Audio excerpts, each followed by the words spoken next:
मी कालच थंडरबोल्ट नावाचा मार्वलचा मूव्ही बघितला. त्यामध्ये वॉइड हा खूप छान प्रकारे कन्सेप्ट एक्सप्लेन केलेला आहे. वॉइड म्हणजे पोकळी किंवा आपल्या आयुष्यामध्ये एम्प्टीनेस वाटतो, रिकामपणा वाटतं ना, ते एक्सप्लेन केलेलं आहे.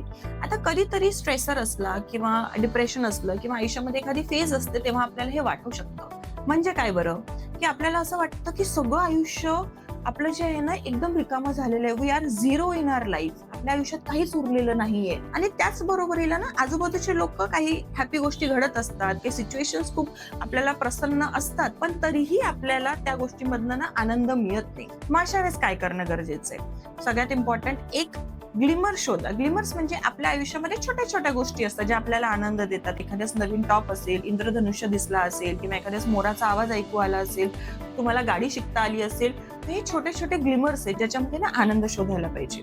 अशा लोकांसोबत राहणे गरजेचं आहे जे आपल्याला आपला कॉन्फिडन्स वाढवतील.